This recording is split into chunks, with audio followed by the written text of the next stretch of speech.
अहिल्यानगर शहरातून सामाजिक सलोखा, मानवता आणि गोसेवेचा एक प्रेरणादायी संदेश देणारी आगळी वेगळी घटना समोर आली आहे. अहिल्यानगर शहरातील कुष्ठधाम रोड, सहकार नगर, बारसकर मळा, सावेडी येथील सतनाम साक्षी गोशाळेत बकरी ईद आणि नगर शहर स्थापना दिनानिमित्त मुस्लिम समाज बांधवांच्या वतीनं गोशाळेला मदतीचे साहित्य आणि आर्थिक सहाय्य वाटप करण्यात आले. यावेळी नगरसेवक शहबाज हाजी, अजित पवार गट अल्पसंख्याक शहर जिल्हाध्यक्ष साहेबान जागीरदार, मौलाना शफीक कासमी, शहबाज बॉक्सर यांच्यासह मुस्लिम समाजातील अनेक बांधव मोठ्या संख्येनं उपस्थित होते. धर्म, जात आणि राजकारणाच्या पलीकडे जाऊन गोसेवा हीच मानव सेवा हा संदेश देणारा हा उपक्रम शहरात चर्चेचा विषय ठरत आहे. पहिल्यांदाच मुस्लिम समाजाच्या वतीनं अशा प्रकारे गोशाळेत मदतीचा हात देण्यात आल्यानं अनेकांकडून या उपक्रमाचं कौतुक केले जात आहे. भारतीय संस्कृतीत गोमातेला विशेष स्थान आहे. गाय ही केवळ धार्मिक श्रद्धेचा विषय नसून ग्रामीण अर्थव्यवस्था, शेती आणि पर्यावरणाचा महत्त्वाचा आधार मानली जाते. गायीपासून मिळणारे दूध, शेण आणि गोमूत्र हे शेतीपासून औषधांपर्यंत अनेक ठिकाणी उपयुक्त ठरते. मात्र आज अनेक गोशाळा आर्थिक अडचणीत सापडलेले आहेत. अन्न, औषधं, पाणी आणि जनावरांच्या देखभालीसाठी मोठ्या प्रमाणात खर्च होत असतो. अनेक वेळा सामाजिक मदतीअभावी गोशाळा चालवणं कठीण बनते. अशा परिस्थितीत समाजातील विविध घटकांनी पुढे येत गोशाळांना मदतीचा हात देणं ही काळाची गरज बनली आहे. बकरी ईदच्या पार्श्वभूमीवर मुस्लिम समाजानं गोशाळेत जाऊन मदत केल्यानं सर्व धर्म समभाव आणि सामाजिक ऐक्याचा सुंदर संदेश शहरभर पोचलाय. धर्मापेक्षा माणुसकी मोठी असते आणि समाज एकत्र आला तरच सेवा आणि संस्कृती टिकून राहते.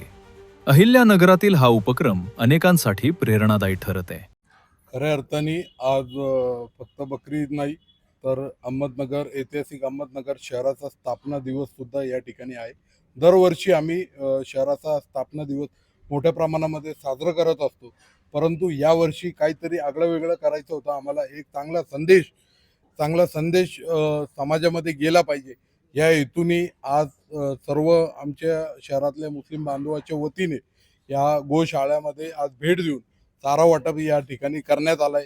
आपण बघू शकतो आपण ज्या प्रकारे राज्य सरकार असेल, केंद्र सरकार असेल, त्यांनी जसं ज्या प्रकारे गो हत्यावरती बंदी घातलेली आहे, त्याचा संपूर्ण देशभरामध्ये मुस्लिम समाजाने त्याचा समर्थन केलेलं आहे. काटेकोरपणे जे काही प्रशासनाकडून जे काही निर्बंध त्या ठिकाणी लावण्यात आलेले आहे त्याचं सुद्धा काटेकोरपणे पालन त्या ठिकाणी समाजाकडून होत आहे.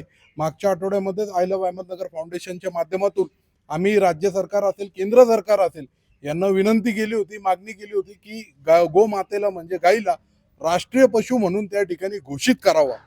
याच भावनेने, या उद्देशाने, कारण आपण बघू शकतो जे गोमाता आहे, गाई आहे, आमचे करोडो हिंदू बांधव, आमचे बंधू आहे, त्यांची भावना, श्रद्धा त्या गायीसोबत जोडली गेलेली आहे. आणि कृषीप्रधान आपला देश आहे आणि शेतकऱ्यांच्या खूप उपयोगी येणारी कोणी असेल तर ती गायी आहे आणि गायीचं रक्षण त्या ठिकाणी झालं पाहिजे. हे संदेश आम्हाला समाजापर्यंत या ठिकाणी द्यायचं होतं. म्हणूनच आम्ही सर्व समाज बांधवांनी आज ठरवलं की आपण नुसतं निवेदन न देता भविष्यामध्ये गोमातेचा म्हणजे गायीचं रक्षण कसं होईल याच्यावर आम्ही इथून येणाऱ्या काळामध्ये आम्ही त्याच्यावरती अजून भर देणार आहे. आणि याच भावनेने आम्ही या सर्वजण या ठिकाणी आलो. आणि पुन्हा एकदा मी सर्व नगरकरांना व सर्व नागरिकांना ईद उल अजहाच्या व ऐतिहासिक अहमदनगर शहराच्या स्थापना दिनाच्या मनापासून शुभेच्छा देऊन थांबतो. धन्यवाद.